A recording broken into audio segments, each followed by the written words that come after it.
We're living in a culture, as Glyn has been beginning to tell us, where anything goes in the realm of sexuality.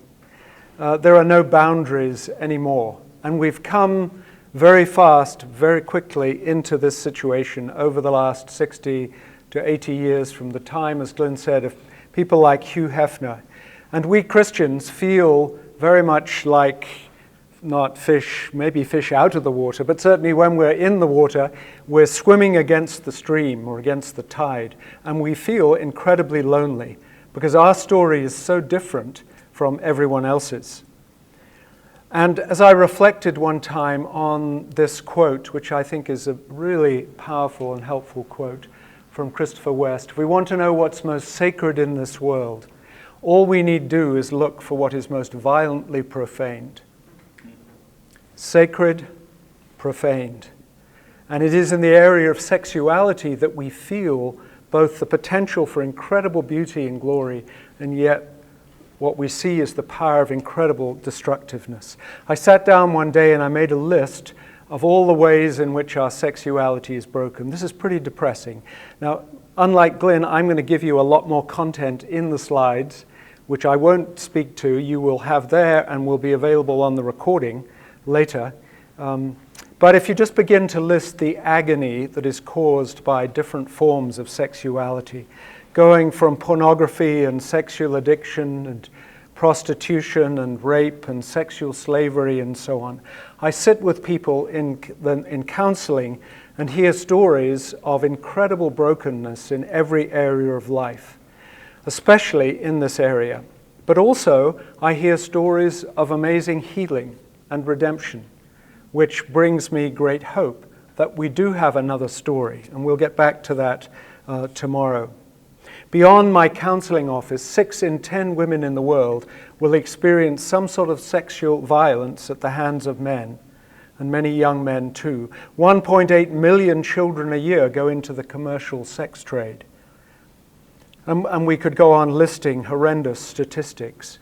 More agony caused in relation to our sexuality. In the United States, it's estimated that 10,000 US teens get infected with a sexually transmitted disease every day. So this is a war zone that we're in. And what is, going back to that quote of Christopher West, our gender and our body and our genitality reveal something of God's glory.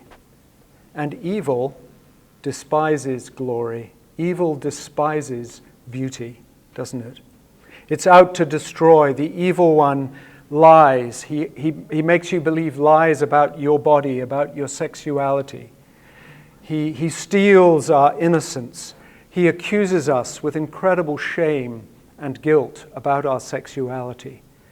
And ultimately, he kills our longings and our desires for goodness and for sexual flourishing. So we have a desperate need, as Glyn has been saying, to talk about this. This area where there is both incredible damage, but also the potential for amazing ecstasy and beauty and pleasure. God has made us with bodies, with hormones, with brain transmitters, which respond. We have dopamine, we have oxytocin, serotonin, these words you hear so much about nowadays, that enable us. We're made to have one of the most profoundly pleasurable experiences known to human beings. So for a teenager, when his or her hormones begin to rampage through their bodies, they have all these questions of who am I? What are all these strange feelings? What does sex mean? What is true love? And where do they begin to get educated? Is it from parents who stumblingly, fumblingly don't know how to talk about sex, or a church which is by and large silent? Most of them, of course, get it from the culture around, the voices that they're listening to, that shape their imagination, their thinking, their feeling, their choices, their relationships. Their brains are being shaped. Their bodies, as I've said, begin to speak to them and tell them that this person near me is incredibly attractive, and sexy, and I have strange desires to be close to them and to do strange things to them. The culture tells us that if it feels good, do it.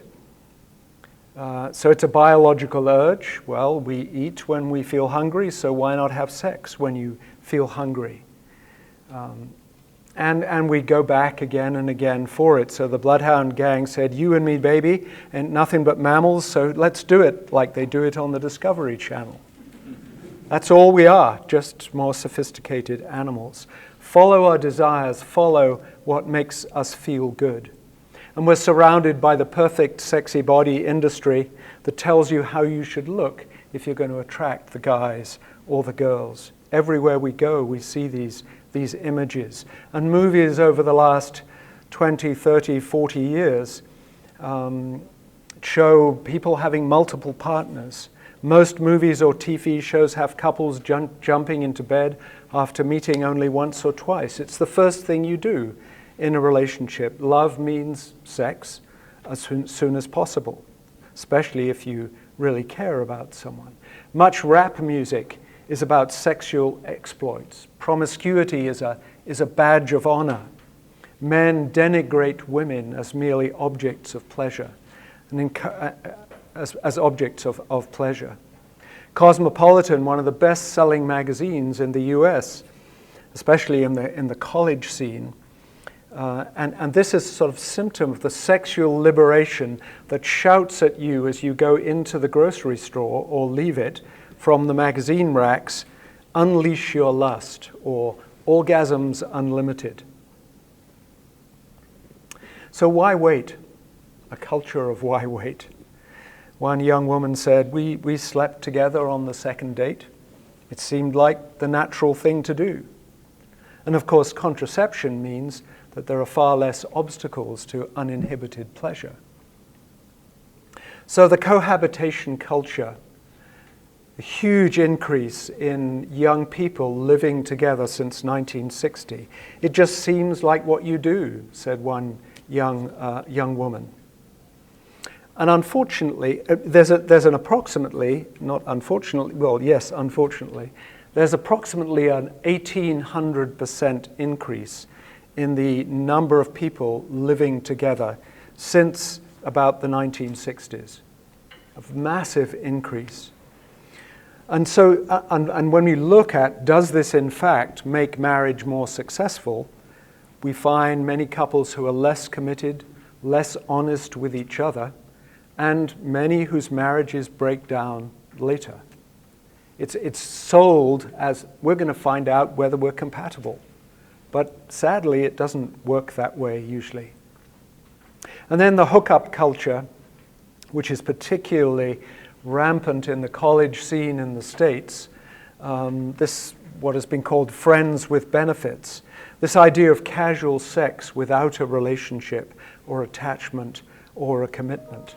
So kids, teens go to parties, there's no kissing or dating, they the girls give the guys a blowjob, to put it crudely. And that's what goes on in the parties where there's alcohol and so there's far less dating nowadays and far more just casual relationships which usually involve sex. So in US National Survey, 18 to 29-year-olds were not in a committed relationship, and most were not interested in being in one. Now, the social media culture, of course, just amplifies this hookup culture in an incredibly profound way. So Facebook, Tumblr, and so on. Here's an article from Vanity Fair. This was the cover picture, talking about the dating apocalypse. And there were guys in this, and three handsome 20-something guys at the back having beers. They were budding investment bankers at the same financial firm. They said, guys view everything as a competition.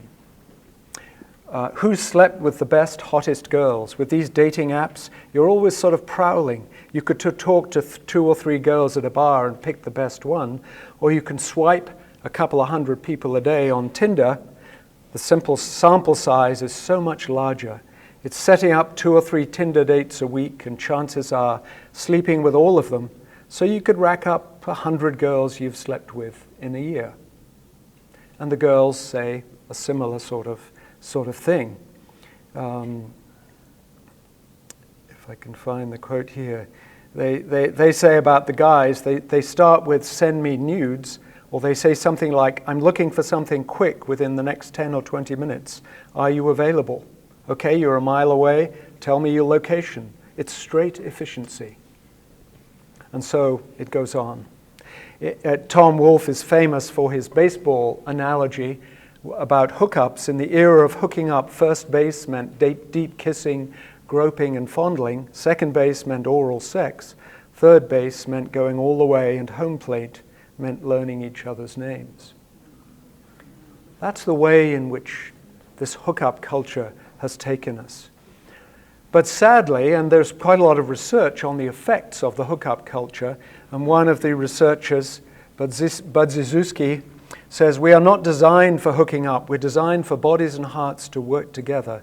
Sex is designed as an expression of unity, mind, emotion, spirit, and body.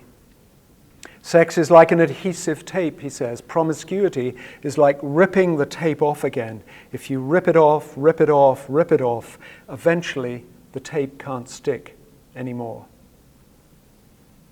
So women are, as a number of people have found, women are much more hurt in this hookup culture than men, because they are seemingly made for deeper attachment, or at least fall into that as a result of sex, more quickly than women do. And then, of course, we have the whole porn culture that Glyn's going to say more about tomorrow. The sexting, the tweeting, the twerking, and the incredible statistics on the pornification of our culture, and the average age of internet exposure around 8 to 10 years old. And most young people, 8 to 16-year-olds, have viewed porn in some form or another. It's estimated that in 2015, 4 billion hours of porn were watched worldwide, according to Pornhub. And the US and the UK are the leading Western nations in those statistics. So it's a vast, as you know, a vast industry. And women are increasingly getting involved in porn. Young women, I think, are brainwashed by our culture to dress and act in a highly sexualized way, which in some ways mimics porn stars. But women traditionally we've thought of as being more interested in a sort of a more erotica, or a more storyline type of pornography, whereas men just go for the raw sexual act. But you can see from these statistics, 72% male, 28% female visiting porn sites, and the number of women is climbing in this. So, and over age 35, it seems that the sort of porn women watch has more romance in it, but the younger women tend to be going for the more raunchy male-type porn, if it's not lesbian or gay porn. And it seems in a way that the culture may be actually rewiring our brains, shaping the way we think about our sexuality and our body. And then 50 Shades of Grey, with its books and its movie, brought in a whole world of erotic imagination and fantasy in a way that was sold worldwide in millions and millions of copies. And we haven't got time here to talk about the difference between fantasy, erotic fantasy, which I think leads people to escape reality, and I think a lot of that 50 Shades of Grey stuff is that, and a biblical imagination, which is, imagination is a really important thing, as we'll see when we get to the Song of Songs. It helps us to live in reality. So there's a quick distinction between fantasy and a biblical imagination. But the pull of pornography is that it just shapes the habits of your heart and your mind and your brain. Real relationships, after all, are difficult, aren't they? It's much easier to go for a fantasy image and masturbate with that to get your sexual release. It's a sort of release without responsibility in relationship. And if you're emotionally tense or angry or depressed or sad, as many teenage boys may go through periods like that, they learn that this is a way that it's sort of like a drug fix. They can get their fix and feel a bit better. So it becomes a deep habit and just in many escalates and becomes an addictive part of their lives. And pornography is classically the perfect way to condition the brain, to shape and channel. It actually changes the shape and the activity of the brain the more you watch. Because it brings together visual images with intense pleasure, it can be incredibly addictive. And the heart of porn, and I'm sure Glenn will go into this a bit more, there are very, very few images of healthy sexuality in porn. Think of an 8 or 10-year-old coming across porn on the internet. He's not just seeing a man and a woman having sex. He may be seeing someone having sex with an animal. Or he may be seeing very aggressive, abusive man. Because 88%, I read the other day, of most of the traditional sort of sexual images are demeaning to women in pornography. It's violent oral and anal sex. It's ejaculation on a woman's face. And I say these things because you need to know what is, and some of you do know because you've been there, you've looked at these things. But when boys start having sex, they imagine porn. Their dream is that girls can take it all and boys can have their way with girls. That was in a Porn, Love and Sex Australia video. So porn essentially poisons the mind and the heart, the body, the relationships, marriage, family, and so on. And then we move into the whole GLBTQ culture of many sad and lonely people, but many vibrant, creative, incredibly gifted people. And we haven't got time, this is for a whole nother lecture and discussion. But so many people confused now about their orientation and their identity. And gender fluid, of course, meaning those who are moving between a male and a female gender identity. But the culture is saying this GLBTQ culture is destroying any concept of the normativity of heterosexuality, saying we're all bisexual or fluidly sexual, that gay marriage is fine. They want to deconstruct the binary culture where we think of things in terms of male and female. So we've had incredible stories of gender transformations from some of these people in these pictures here.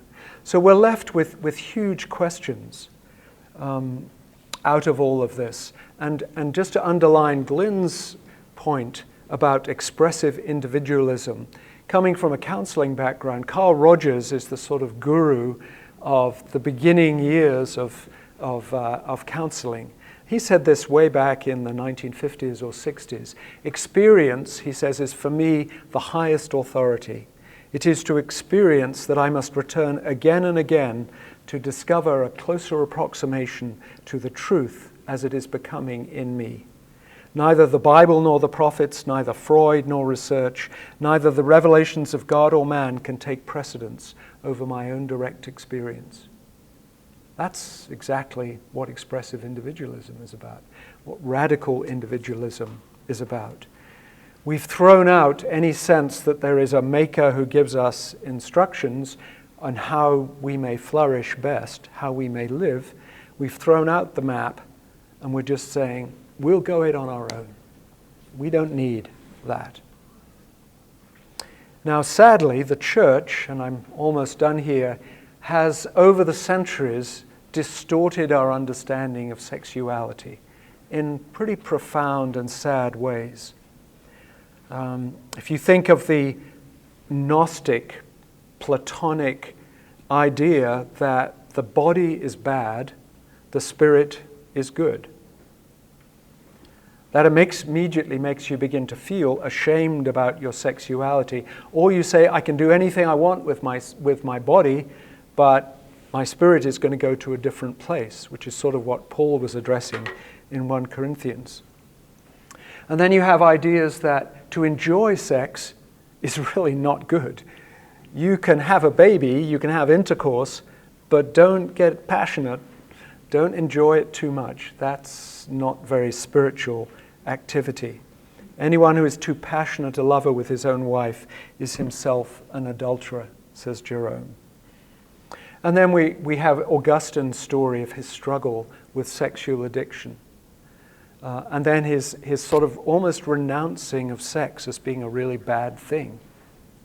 And so he swings to the opposite extreme. And then later in his life, he comes back to a more balanced, I think, and biblical view of sexuality. But the sad legacy of distorted Christian teaching is that so many people have grown up, and perhaps less nowadays, but there is still a huge shame, I think, in speaking about sex, in speaking about our bodies in the church, as Glyn has said. So we're left with this sort of disgust, guilt, shame, this is dirty, or we throw out everything to do with the church and with Christianity, and we say, this is the way we find freedom. This is the way we flourish. We don't need to feel guilty and ashamed about all of this. This is really fun because sex feels good. So why on earth would we feel ashamed about it? So I end with this image, this long list here of what is frightening to me is this sort of perfect storm culture that we are in, which I've really given to you in all the areas that I've said. The why wait culture, the cohabitation, the children of divorce who are cynical and skeptical about marriage and whether it works, the hookup culture, porn, BDSM, social media, GLBTQ, the anything goes, and a silent church. Do what feels good to you. That's the expressive individualism. So what voices are you listening to? Is this sexual liberation? Where is true freedom? And how do we flourish as men and women? How should we respond to all of this?